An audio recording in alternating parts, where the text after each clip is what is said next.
c'est que la prophétie dévance le temps des ténèbres en fait. Est-ce que vous comprenez? C'est-à-dire la prophétie dévance le temps des ténèbres. Lorsque le monde des ténèbres programme des choses contre nous, si Dieu ne nous révèle pas, ça va arriver. Vous savez ça, non? C'est-à-dire que si Dieu ne vous révèle pas, ça va arriver. Donc nous parvenons à connaître ces choses. Ce n'est pas par une sagesse humaine, mais c'est par le Saint-Esprit. La Bible dit que c'est poussé par le Saint-Esprit que les hommes ont parlé de la part de l'Éternel. Donc vous comprenez que dans tout ça, on a un grand médiateur. On a l'Esprit de Dieu. C'est lui qui sonde la pensée de Dieu pour connaître ce qui est bon pour toi ou mauvais dans l'esprit. Sinon, vous n'allez jamais rien savoir de vos vies.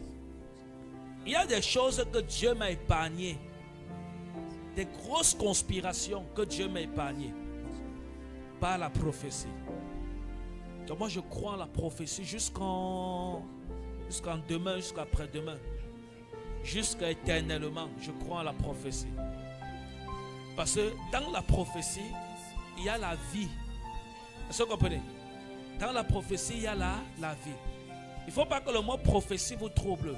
Prophétie, c'est la parole de Dieu, c'est tout simplement la parole de Dieu révélée aux hommes. Est-ce que vous comprenez? Il ne faut pas que quand vous entendez prophétie, ça vous trouble. Non. La prophétie, c'est la parole de Dieu. Ou alors c'est aussi la parole de Dieu, parce que ça a plusieurs définitions. Vous voyez? Et maintenant, quand Dieu nous révèle ces choses, il est bon ou pas? Parce que j'ai dit tout à l'heure qu'il y a la vie dans la prophétie. Quand j'ai dit qu'il y a la vie dans la prophétie, ça veut dire quoi? Le diable a programmé un décret de mort contre nous. Et Dieu vient par la prophétie nous annoncer ça. Et nous prions, nous détruisons les décrets de Satan. Et nous reprenons vie. Nous reprenons vie par quoi? La prophétie qui nous a annoncé les décrets de Satan. C'est aussi simple que ça. Alléluia. C'est aussi simple que ça. Voilà pourquoi je vous dis, attachez-vous à Jésus. Parce que la prophétie ne vient pas toujours par le prophète. Vous-même, vous êtes des prophètes. Vous êtes des prophétesses. Est-ce que vous comprenez? Donc ne croyez pas que c'est seulement au prophète. Non. Si tu t'attaches à Dieu, Dieu peut ne pas parler au prophète et il te parle à toi-même. La Bible dit pas des songes et des visions. Lorsque les hommes dorment, lorsqu'ils sont dans un sommeil profond, l'Éternel vient et leur parle. Il les expose leurs problèmes. Il les expose les conspirations faites contre eux dans le secret. Alléluia. Donc, je vous dis ces choses pourquoi? Pour que vous ne soyez pas toujours dépendant à 100% de la prophétie qui vient des prophètes. Beaucoup ne vont pas vous dire ça parce qu'ils veulent que vous soyez dépendant d'eux. Beaucoup d'hommes de Dieu ne vont pas vous dire ça parce qu'ils veulent que vous soyez dépendant d'eux. Mais la vérité, c'est que si vous cherchez Dieu en esprit, en vérité, vous ne seriez pas toujours dépendant d'eux. Il y a des choses que Dieu ne va même pas passer par eux pour résoudre dans votre vie. Mais Dieu va directement venir créer alliance avec vous et résoudre ce problème après les avoir dévoilés. Est-ce que vous comprenez? Dis avec moi, Jésus, je veux te connaître en profondeur, en esprit, en vérité, au nom de Jésus. Amen. Alléluia. Pendant que je suis en train de parler, il y a des femmes que je suis en train de voir avec des boules dans le ventre. Des boules dans le ventre. Hein? Oui. Des boules.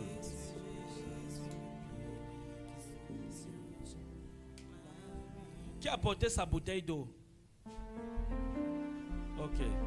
C'est vrai que je n'avais pas parlé de ça. Ça me vient juste comme ça. Mais il n'y a pas de souci. Nous devions prier pour ça. Alléluia.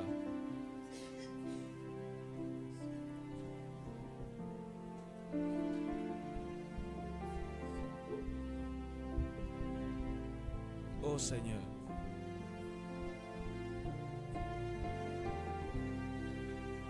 J'avais mon Saint-Esprit de Dieu.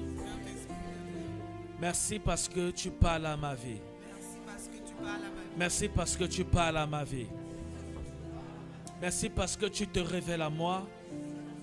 Merci parce que tu te révèles à ma vie. Au nom de Jésus. Au nom de Jésus. Le problème c'est que vous, je vous ai vu comme... Venez un peu, venez, s'il vous plaît, venez. J'ai déjà prié avec vous. Ici, là, j'ai... Non? Ok. C'est-à-dire que je ne vous connais pas, hein? Vous êtes galante, hein? Que Dieu vous bénisse. Mettez-vous comme ça. Que Dieu vous bénisse. Regardez.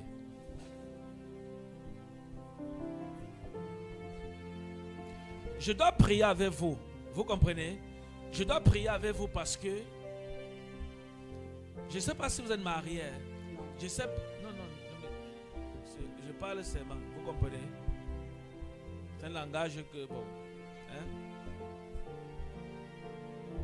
Mais malgré le fait que vous avez dit non, je veux quand même vous dire ce que j'ai vu. Vous comprenez? Parce que lorsque je vous ai vu habillé tout en noir. Vous comprenez? Ça n'a rien à voir avec le noir que vous avez sur vous. Mais je vous ai vu spirituellement habillé tout en noir. Et j'ai demandé à Dieu que pourquoi ce noir sur elle? Pourquoi elle est habillée en noir? Vous comprenez? Et l'Esprit de Dieu m'a dit que c'est un vêtement de veuvage. Est-ce que vous comprenez? Oui. Que c'est un vêtement de veuvage. Un vêtement de veuvage. Regardez. Il y a un esprit de veuvage qui habite en vous. Vous êtes au courant de ça? Non. Il y a un esprit de veuvage. Vous êtes déjà marié un jour? Non. Jamais marié? Jamais. Jamais marié.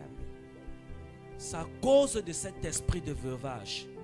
Parce que dans l'esprit, votre mari est mort.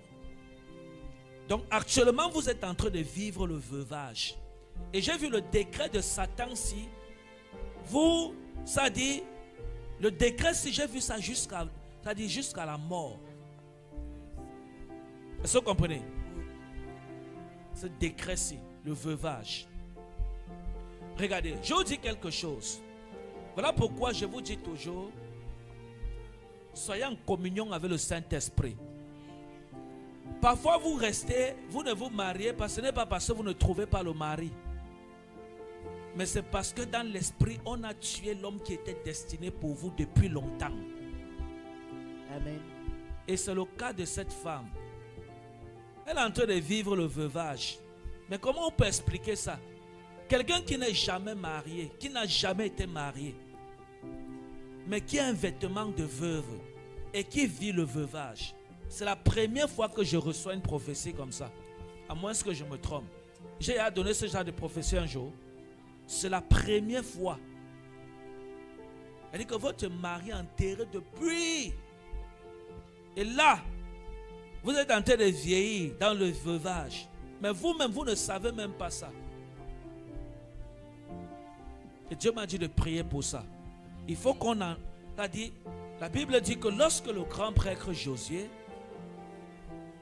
est venu, il avait des vêtements sales. Et l'ange de Dieu a dit, ôtez-lui les vêtements sales et donnez-lui des vêtements nouveaux. Donc il faut qu'on prie que Dieu enlève les vêtements de veuvage que tu as là. Amen. Est-ce que vous comprenez? Il faut qu'on prie que Dieu enlève le vêtement de veuvage. Amen. Au nom de Jésus. Amen. Est-ce que vous croyez que Dieu peut le faire? Je le crois sincèrement. Vous êtes de quelle origine? La Guadeloupe. La Guadeloupe. Mais vous ne venez pas quand même de la Guadeloupe pour le programme. Acclamez Jésus. Acclamez quand même le Seigneur Jésus. Amen. Alléluia.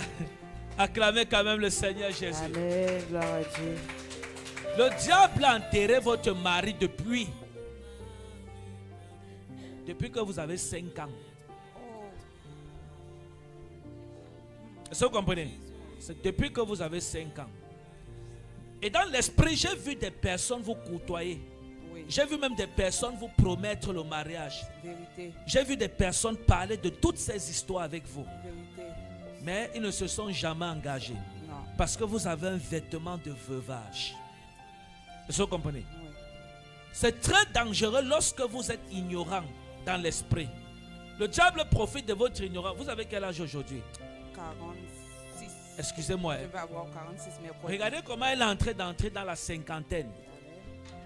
Quelqu'un qui porte le vêtement de veuvage depuis qu'elle a 5 ans. Et elle a grandi. Sa vie de belle fille, de jeune fille. Très mignonne, élégante. Elle est passée sur ça comme ça. Elle est passée, jusqu'à elle entre, elle entre à 50 ans. Avec le même vêtement de veuvage. Nous devions prier que Dieu ôte ce vêtement. Amen. Est-ce que vous croyez que si Dieu ôte ça, vous voulez vous marier? Non, c'est Dieu qui va vous délivrer. Mais non, mettez-vous comme ça, ne vous dérangez pas. C'est Dieu qui va vous délivrer. Vous comprenez? Amen. Est-ce que vous voulez que Dieu enlève ce vêtement de veuvage? Amen. Et qu'on commande votre mari dans Amen. l'esprit? Amen. Amen. Amen. Ah, Amen. peut-être le mari là, Amen. on peut dire qu'on commande le mari là, même qu'il est même quelque part, même Amen. dans la salle ici là même. On ne sait jamais. Vous savez, moi j'ai un ministère où beaucoup sont non pas célibataires mais peureux. Ils ont les yeux mais ils ne voient pas. Ce sont les Ivoiriens, ils ne voient rien. Alléluia. Seigneur, au nom de Jésus, je vais prier avec vous avec l'huile d'onction. Et le Seigneur va le faire. Rapprochez comme ça, s'il vous plaît. Mettez-vous à genoux devant le Saint-Esprit. Et le Seigneur va vous restaurer. Seigneur, je prie pour ta fille au nom de Jésus. Je prie que ce vêtement de veuvage soit ôté. Que cette malédiction soit ôtée au nom de Jésus. Que la grâce du mariage soit son partage. Que les portes du mariage s'ouvrent. Qu'à partir de maintenant, elle est libre. Au nom de Jésus-Christ de Nazareth. Amen. Oh Dieu, Oh. Père, ta grâce maintenant. Au nom de Jésus-Christ de Nazareth. Seigneur, merci parce que tu l'as fait. Au nom de Jésus-Christ de Nazareth. Amen. Amen. C'est fait au nom de Jésus. Amen. Pendant que j'étais en train de prier, j'ai vu comment, vous voyez comment on déroule un tapis rouge. Oui. Un tapis rouge. Oui. Mais je n'ai pas vu un tapis rouge.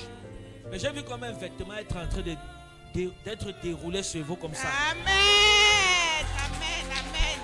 Amen. Alléluia. Amen. En train d'être déroulé. Amen. Donc de la même manière qu'on déroule un tapis rouge là, j'ai vu un vêtement comme ça blanc Amen. en train d'être déroulé. Amen. Le Seigneur le fera. Amen. Vous comprenez? Je le crois. Mes félicitations. Amen. Que Dieu vous bénisse. Alléluia. Vous êtes restaurés. Acclamez Amen, Jésus amen, pour sa amen. guérison. Alléluia. Acclamez Jésus. Acclamez Jésus. Acclamez Jésus. Elle est restaurée au nom de Jésus. Vous voyez, on a beaucoup de personnes dans l'église comme ça qui souffrent parce qu'ils n'ont pas la source de leurs problèmes. Vous pouvez prier pour le mariage depuis 20 ans, 30 ans. Mais si vous n'avez pas la source de votre problème, qu'est-ce qui vous empêche de vous marier? Si Dieu ne vous a pas révélé ça, vous priez en vain. C'est-à-dire, vous faites des récitations. Ne priez jamais sans chercher la source du problème. Surtout lorsque c'est grave, lorsque ça persiste. Demandez toujours à Dieu d'abord, Seigneur Jésus, qu'est-ce qui a occasionné ce problème? Qu'est-ce qui fait en sorte que je ne me marie pas? Je vous dis la vérité, si vous êtes fidèle, si votre cœur est vrai avec Dieu, Dieu va vous parler. Dieu va vous dire que c'est telle chose, c'est telle chose, c'est telle chose. Et maintenant, lorsque vous avez la révélation sur la chose, vous priez maintenant pour détruire la chose. Je ne sais pas si quelqu'un comprend le langage ici. C'est-à-dire, vous priez maintenant pour détruire la chose. Hein? Dieu avec moi, Saint-Esprit de Dieu.